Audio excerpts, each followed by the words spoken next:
அஸ்ஸலாமு அலைக்கும். பிஸ்மில்லா. இன்றைக்கி நான் கொத்து புரோட்டா செய்ய போகிறேன். பாருங்கள், கொத்து புரோட்டாவுக்கு இப்போ நான் வெங்காயம் பச்சை மிளகா வதக்கிக்கிட்டு இருக்கிறேன். இங்கே ஒரு தக்காளி அரிஞ்சு வச்சுருக்கிறேன். இது கொஞ்சம் பொன் நிறமாக வரணும். இங்கே பாருங்கள், இப்போ நான் அந்த வெங்காயம் கொஞ்சம் கண்ணாடி பதம் வரவும் அதில் முட்டை ஊற்றிருக்கிறேன். முட்டை ஊற்றி பிரிப்பிரியாக எடுக்கணும் அழகாக. அதுக்கப்புறம் தான் வந்து தக்காளி போடணும். அப்புறம் சிக்கன் மசாலா போடணும். நான் பிரிப்பின்னு செஞ்சுட்டு காமிக்கிறேன். நான் தக்காளி போட்டிருக்கிறேன் கொத்து புரோட்டாவுக்கு. தக்காளி போட்டு முட்டை வந்து இதாகிடுச்சிங்களா. தக்காளி ரொம்ப கனியக்கூடாது.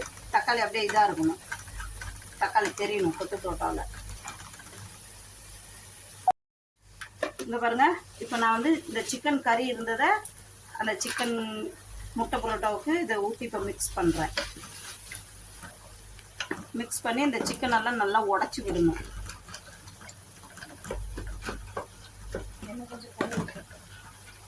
பார்த்தீங்களா, சிக்கனை போட்டு உடச்சி விட்றேன். நல்லா உடச்சி விட்டுறேன். இங்கே பாருங்க, சிக்கனு முட்டை இதெல்லாம் கிரேவி மாதிரி ஆயிடுச்சுங்களா. இப்போ இந்த இதில் வந்து இந்த ஸ்டேஜில் பரோட்டா போடணும். பரோட்டாலாம் பாருங்கள் எப்படி வெட்டி வச்சுருக்குறேன்னு, பொடிசாக நறுக்கி வச்சுருக்குறேன்ல. ஏன்னா எங்கள் குடும்பம் பெருசு.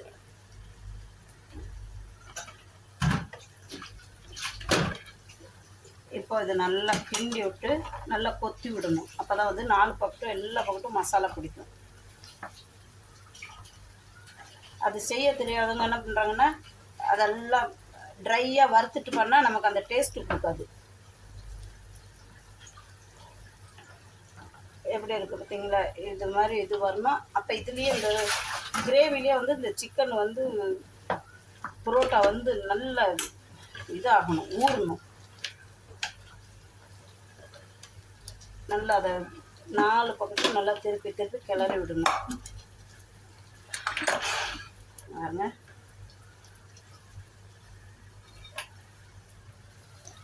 பாருங்க நான் எப்படி போட்டு எல்லாம் பொடிசாக எவ்வளோ இதாக நறுக்கியிருக்கோம் பார்த்தீங்களா. அப்போ தான் வந்து நமக்கு கொத்து புரோட்டாவுக்கு ருசியாக இருக்கும். கடையிலனா கொத்துவாங்க, அதனால நம்ம இங்கே அரிகிறப்பயே மெலிசாக நைஸாக அரிஞ்சு எடுத்துக்கணும். அப்போ தான் சூப்பராக இருக்கும்.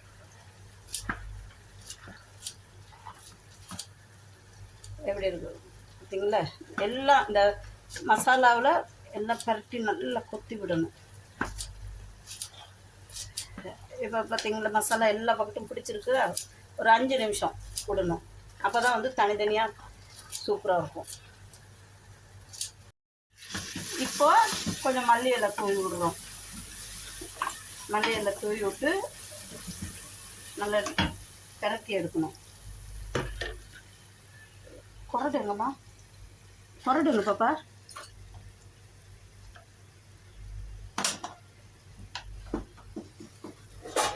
பாருங்க எப்படி ரொட்டி பார்த்தீங்களா எப்படி வருதுங்க.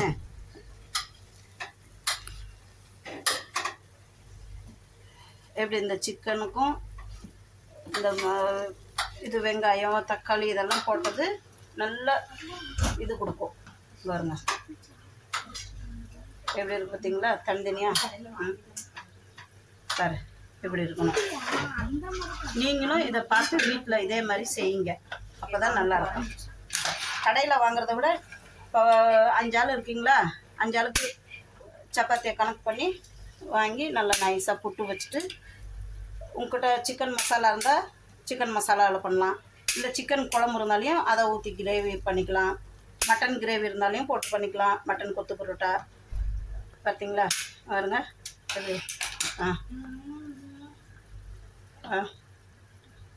எப்படி வரணும்.